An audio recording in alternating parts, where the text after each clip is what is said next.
아버지에 대한 말씀은 따로 전하지 않겠습니다. 이미 어버이날에 전했기 때문에. 사랑하는 여러분, 지금으로부터 2600년 전 하나님께서 선지자 에레미야에게 이렇게 말씀하십니다. 에레미야 5장 1절에 보시면 너희는 예루살렘 거리로 빨리 왕래하며 그 넓은 거리에서 찾아보고 알라. 너희가 만일 공의를 행하면 진리를 구하는 자를 한 사람이라도 찾으면 내가 이 성을 사하리라.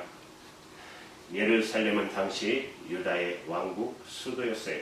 한 나라의 수도라면 아무리 여러분 2600년 전이라 할지라도 이스라엘의 최대 도시입니다.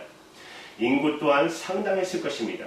그럼에도 불구하고 하나님께서는 그 거대한 도시, 그 수많은 백성 가운데 단 한 사람이라도 진정으로 하나님을 경외하는 자가 있으면 그 성의 죄악을 사하겠노라고 말씀하셨습니다. 어찌 그 당시에 신자가 없었겠으며 또 예루살렘 성전을 드나드는 교인들이 없었겠습니까? 부지기수, 아니 예루살렘에 사는 온 성민들은 모두가 하다못해 1년에 몇 차례라도 성전을 드나드는 교인들이었습니다. 그러나 하나님께서는 예레미야 5장 2절을 통해 이렇게 말씀하십니다. 그들이 여호와의 사심으로 맹세할지라도 실상은 거짓 맹세라. 하나님을 향한 그들의 맹세, 하나님을 사랑하고 하나님을 섬기겠노라고 하나님을 예배한다고 하는 그 고백이, 그들의 신앙의 고백은 온통 거짓이라는 것이에요. 여러분, 거짓이란 진실의 반대의 개념 아닙니까? 초지일간 나를 하나님께 드려 하나님을 나의 구주로 변함없이 섬기는 것이 진실이라면, 거짓은 하나님을 달래고 어를 내서 하나님을 내 욕망의 도구로 삼으려 하는 것. 하나님 보시기에는 온 이스라엘 성민들이 다 그와 같다는 거예요. 그래서 하나님께서 이렇게 말씀하십니다. 에레미야 7장 4절의 말씀 우리 다 같이 읽을까요? 시작. 너희는 이것이 여호와의 전이라, 여호와의 전이라, 여호와의 전이라 하는 거짓말을 믿지 말라.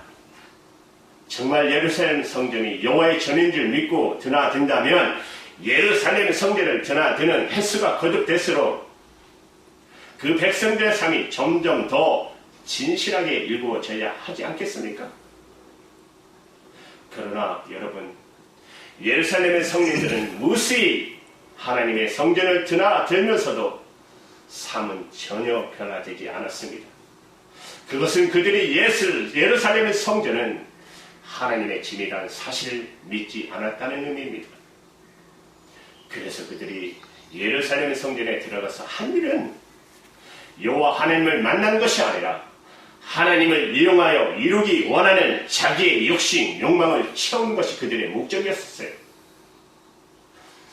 그래서 하나님께서는 그들이 예루살렘의 성전을 가리켜 이것은 여호와의 전이다, 이것은 여호와의 전이다, 이것은 하나님의 거룩한 성전이다 하고 고백하는 그 고백은 송두리째 거짓말이라고 판정하셨어요.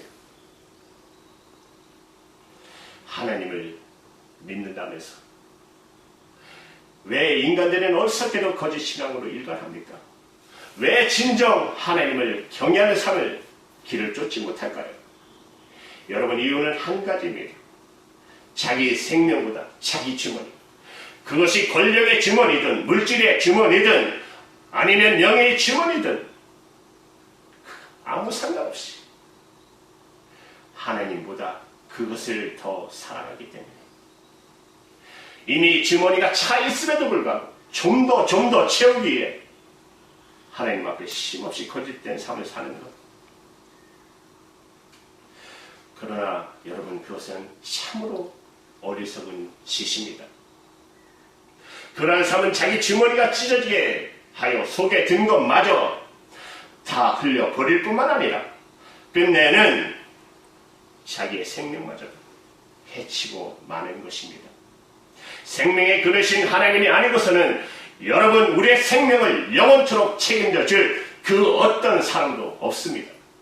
그 어떤 방법도 없습니다. 그래서 잠언 8장 35, 36절에 우리에게 이렇게 증거하고 있습니다. 다 같이 읽을까요? 시작. 대저 나를 얻는 자는 생명을 얻고 여호와께 은총을 얻을 것입니다. 그러나 나를 잃은 자는 자기 영혼을 베하는 자라. 무릇 나를 멸하는 자는 사망을 사랑하느니라. 여러분, 누가 과연 지혜로운 자입니까? 자기 주머니보다, 물질보다, 명예보다, 권력보다 자기 생명이 더 소중함을 알아 참 생명 대신 하나님 아버지를 거지로 섬기는 자가 아니라 진실되게 경외하는 자, 바로 그 사람이 가장 지혜로운 자인 것입니다. 여러분, 솔로몬 왕, 세상이 부러워하는 왕 아닙니까? 세상 모든 부귀 영화를 다 누린 왕입니다.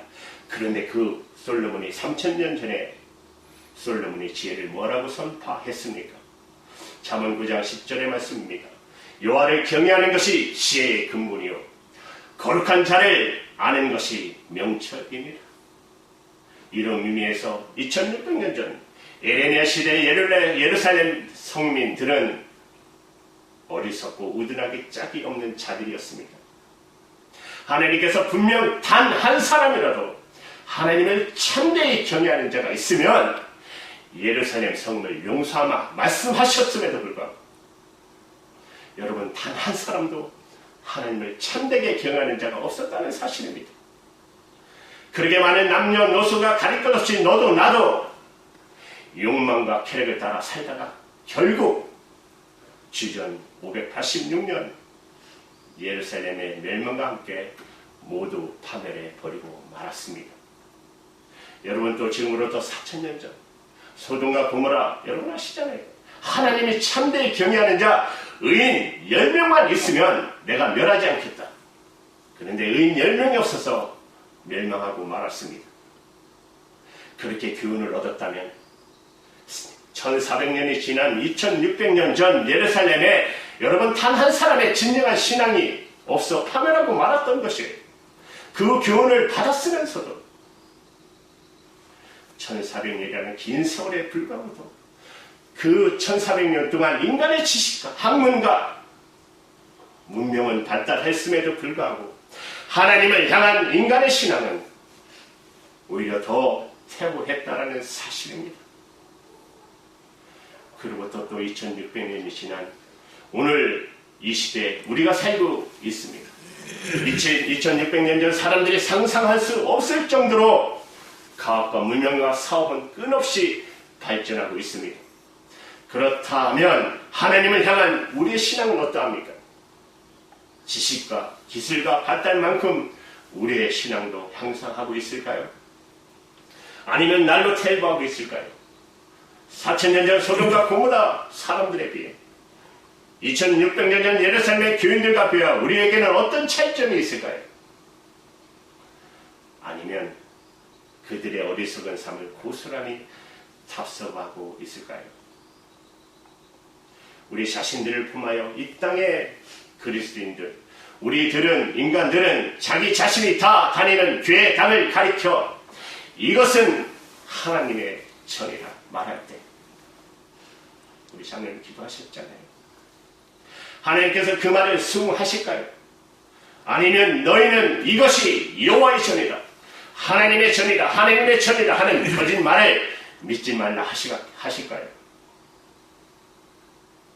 2000년 전 육신을 입고 이 땅에 오신 예수 그리스도께서 죽음을 목전에 둔 최후의 순간에 하나님께 맡겨주신 사람들, 이를테면 제자들 위해 지금 하나님께 간절히 기도하고 계십니다. 주님께서 그들 위해 성부, 성자, 성령님이 하나 된 듯 저희도 하나 되게 해달라고 먼저 기도하셨고, 그리고 계속해서 제자들 위해 기도 드린 내용이 오늘의 본문입니다. 본문은 이렇게 증거하고 있어요. 17장 14절 15절의 말씀을 우리 다 같이 읽습니다. 시작. 내가 아버지의 말씀을 저에게 주었사오니 세상이 저를 미워하였사오니 이는 내가 세상에 속하지 아니함 같이 저희도 세상에 속하지 아니함을 인함이니이다. 내가 비옵는 것은 저희를 세상에서 데려가시기를 위함이 아니요 오직 악에 빠지지 않게 보존하시기를 위함이나이다. 네. 이제 주님께서 떠나시기 전 떠나고 나면 거짓과 불의가 가득 찬 이 세상 속에서 진리를 찾아 쫓아 참되고 의롭게 살아가려는 제자들은 세상으로부터 미움과 핍박을 받는 것은 불보듯이 뻔했습니다. 그렇다고 해서 주님께서 이 추악한 세상으로부터 제자들을 하루속히 하나님의 나라로 불러주시기를 간구한 것은 아닙니다. 오히려 이 세상에 살아있는 동안 세상을 밝히는 진리의 등불이 되게끔 그들이 악에 빠지지 않도록 보존해 주기를 간절히 기도하신 것입니다. 말하자면 어떠한 상황과 어떠한 여건을 내도 구애받음이 없는 참된 신앙인이 될 수 있도록 지켜달라고 하나님께 간절히 기도한 것입니다. 그렇다면 하나님께서 인간들이 악에 빠지지 않도록 어떻게 인간들을 보존해 주실까요? 주님께서는 본문 17절을 통해 이렇게 기도하고 계십니다. 진리를 죄로 거룩하게 하소서. 하나님의 아버지의 말씀은 진리입니다. 진리 곧 하나님의 말씀으로 거룩하게 하심으로 우리를 악에 빠지지 않도록 보존해 주신다는 것이에요. 하나님께서 왜 우리에게 말씀을 주셨을까요? 우리로 하여금 그 말씀을 입으로만 즐기게 하기 위함일까요? 아닙니다. 그 말씀으로 저와 여러분 우리를 거룩하게 보존해 주시기 위함이라고 말씀하셨어요. 여러분 왜 말씀이신 예수 그리스도께서 친히 육신을 입고 이 땅에 오셨을까요? 이 땅을 구경하고 관광하게 오셨나요? 아닙니다. 우리를 소돔과 고모라의 죄악에서 건져내시사 우리에게 그 생명의 길, 진리의 말씀의 길, 다시 말해 하나님께서 인간을 위해 마련해 주신 그 보존의 길을 친히 보여주시기 위함이었습니다. 만약 우리가 더불어 살고 있는 이 사회를 4000년 전에 소돔과 고모라처럼 만들지 않기로 진정 원하신다면 우리 자식들과 살아갈 미래의 이 사회가 2600년 전 예루살렘과 같은 멸망의 성읍이 되지 않기 바란다면 우리가 섬기는 이 교회가 이것이 주님의 교회라는 거짓말이라는 주님의 판정을 받지 않기 원한다면 우리 모두는 두 가지 사실을 여러분 꼭 마음에 새기셔야 됩니다. 첫째는 하나님을 경외하는 사람답게 예수 그리스도의 구주를 믿는 자답게 말씀으로 우리 자신을 거룩하게 보존할 책임과 의무를 우리 스스로가 다 해야 한다는 것입니다. 여러분 시편 기자는 119편 105절에 이렇게 고백합니다. 주님의 말씀은 내 발의 등이요 내 길의 빛이시나이다. 혼돈하는 시대에서 하나님의 말씀을 의지함으로 내가 어디로 발을 내디뎌야 할지 어느 길로 행해야 할지 바르게 알 수 있다는 말씀입니다. 바꿔 말하면 하나님의 말씀을 의지 않고서는 온 천지가 온통 흑암이어서 내 인생이 향방 없이 헤맬 수밖에 없다라는 의미인 것입니다. 사랑하는 여러분 그렇지 않습니까? 내가 하나님의 말씀을 좋아하지 않는데 어찌 내 솟구치는 욕망 캐럿 앞에서 하나님을 경외하는 자답게 처신할 수 있겠습니까? 어찌 계략의 소용돌이 앞에서 그리스도인답게 돌아설 수가 있겠습니까? 말씀을 듣고 말씀을 따르고 말씀을 의지하지 않고서는 전혀 불가능할 따름인 것입니다. 그래서 성경은 이 말씀을 우리의 심령에 새기라고 권면하고 있는 것입니다. 말씀을 새기기 위해서는 적지 않는 시간과 노력이 필요합니다. 제 안에 아는 목사님께서 자기 자녀들을 키울 때 얘기를 한번 해주신 적이 있어요. 독특하게 키우셨어요. 한국에 있을 때인데 두 아이인데 4학년과 6학년인데 애들이 만약에 자기가 할 일을 다 하면은 가고 싶은 곳에 원하는 곳인데 무엇이든지 허락을 하는 걸로 원칙을 삼으셨대요. 그래서 걔들이 자기가 할 일 다 끝나면은 혼자서 어디든지 갈 수 있게 지하철을 닿는 곳이면 어디든지 가서 구경하고 오고 심지어 뭐 지하철 타고 딴 지역으로 갈 수도 있고 야구장도 가기도 했대요.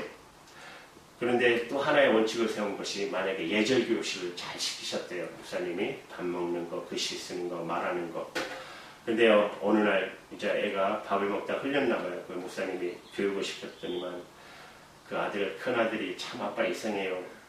무엇이 이상하냐고 물었대요. 그러니 이렇게 말하더래요. 아빠, 우리에게 큰 자유를 허락하시며 도리어 이렇게 작은 자유는 왜 주시지 않죠? 다른 아빠는 정반대네요. 아이가 말하면 큰 자유란 무엇이든지 자기가 하고 싶은 것을 허락해 주는 것, 그리고 금지된 자유란 평소 다루지 못했던 것, 언행이나 흐트러진 자세나 혹시 글씨 같은 거, 이런 것을 의미합니다. 아버지는 목사님은 아이에게 이렇게 말해줬답니다.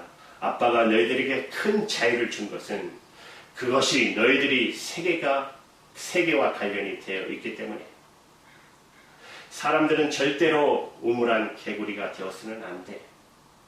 법적으로나 도덕적으로 어긋나는 것이 아니면 앞으로도 너희가 세계의 시야를 넓혀주기 위해 큰 자유를 허락해 줄 거야. 그러나 내가 말하는 작은 자유란 모두 원칙과 관련된 거야. 원칙에 충실하지 않으면 큰 자유는 무서운 방종이 되고 마니까. 그래서 큰 자유가 진정한 자유가 되기 위해서 너희들에게 이 작은 자유가 얼마나 제한적인가를 보여주는 거야. 참 훌륭한 아버지시죠. 여러분, 우리에게 인생이란 큰 자유를 주신 하나님께서 왜 말씀을 멀리 하려는 우리의 작은 자유를 허락하지 않으십니까? 왜 하나님의 말씀을 우리 심령 속에 새기도록 우리에게 작은 자유를 제한하실까요? 우리를 악에 빠지지 않도록 거룩하게 보존해 주시기 위함인 것입니다. 우리 인생이란 방종과 파멸로 소돔과 고모라처럼 끝나지 않도록 방치해 두시는 것이 아니라 영원한 생명으로 세워주기 위한 것이에요. 우리가 진리 안에서 모든 추악과 욕망과 험함과 쾌락으로부터 진정으로 자유하는 자연이 되게 하시기 위한 것이에요. 이것을 안다면 우리는 주님께서 우리 자신을 온전히 맡김으로써 진리로 나를 거룩하게 보존할 책임과 의무를 결코 소홀함이 없어야 하는 것입니다. 두 번째는 나 자신이 거룩하게 보존되는 것이 아니라 그것만이 아니라 다른 사람 역시 진리 안에서 거룩하게 보존될 수 있도록 그들을 돕는 책임과 의무 또한 다 해야 한다는 사실입니다. 오늘 본문에 보시면 우리가 진정 죽음 직전까지 제자들을 악에 빠지지 않도록 보존해 달라고 간구하신 주님을 믿는 그리스도인이라면 이 세상 사람들이 진리 안에 거룩하게 보존될 수 있도록 그들을 돕는 것이 우리의 책임이자 의무임을 인식하고 실천하는 자들이 돼야 한다는 것입니다. 여러분, 중국의 정관료에 의하면 태종이 위증에게 충헌을 마다하지 않는 충신이 되기를 청했습니다. 위증은 충신이 아니라 양신이 되겠다고 말합니다. 태종이 충신과 양신의 차이를 묻자 위증은 이렇게 대답했다고 합니다. 충신이란 그 자신은 물론 일가족 모두 몰살당하고 군주는 폭군이 되게 하며 국가와 가문도 다 멸망한 뒤 나만 홀로 충신의 이름만 후세에 남기는 것입니다. 여러분, 사국에서 이렇게 하죠. 그런데 양신이란 그런 게 아니라는 것이에요. 그 자신이 추앙된 훌륭한 이름을 얻을 뿐만 아니라 군주로 하여금 성군이란 이름을 얻게 하고 자손 대대로 은덕을 입어 행복이 한량없는 신하입니다. 굳이 위증의 말을 빌린다면 그리스도인들은 자기만을 위한 이기적인 충신이 아니라 모두를 위한 양심이 되어야 한다는 것이에요.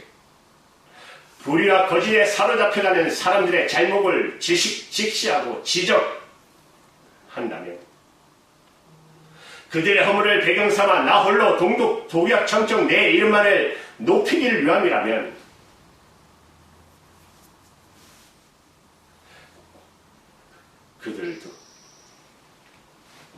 그들이 하나님의 말씀으로 삶을 거룩하게 보존할 수 있도록 그들을 돕기 위함이야 한다는 것이에요.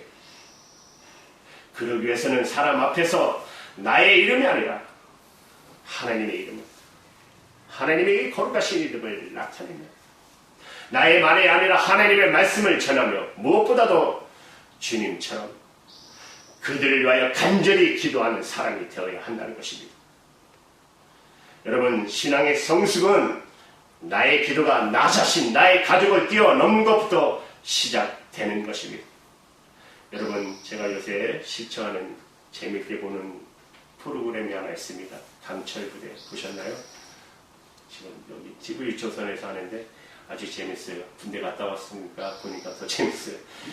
6개의 특수부대가 나와서 경쟁을 하는 것입니다. 그래서 하나 탈락해가지고 마지막 2팀이 결승하는데 정말 한국에서 내놓으라는 특수부대는 다 나옵니다. 공수부대가 2개 나오고 UDT, 해군, 해병대, 수색대, 여러 가지 많이 나오더라고요. 그 중에 또 그린벨레, 베르무드를 쓰잖아요. 한국의 그린벨레, 공수부대원들 훈련하고 그 특수부대원이 훈련하고 또 훈련하고 그것도 모자라 진력이 나기까지 훈련을 반복하는 것은 지휘관이 무능하거나 가르치는 요령이 없어가 아닙니다. 어떤 상황 속에서도 자연스럽게 적을 제압할 수 있도록 반사작용을 익히기 위함이라는 것이에요. 그래서 공수 부대원들은 가장 어려운 작전기에 투입되는 것입니다. 거짓을 떨쳐버리고 참된 신앙에 가기를 위해서는 우리에게는 연속적인 훈련이 필요합니다. 어떤 경우에도 자기 자신을 의지하지 않는 법을 훈련해야 하고 어떤 상황에서도 주님을 인정하고 주님의 말씀을 따르는 훈련을 거듭해야 하는 것입니다. 그때 우리는 나와 타인을 그리고 교회를 동시에 거룩하게 보존하는 양심, 소돔과 고모라부터 이 세상을 구해내는 하나님의 그린벨레 될 것입니다. 여러분, 하나님을 사랑하시죠? 이전이 하나님의 전이시죠? 여러분은 하나님의 전이시죠? 믿으시죠? 그리스도인답게 하나님 자녀답게 말씀 안에서 거하시는 저와 여러분 되기를 축복합니다. 기도할게요. 하나님 감사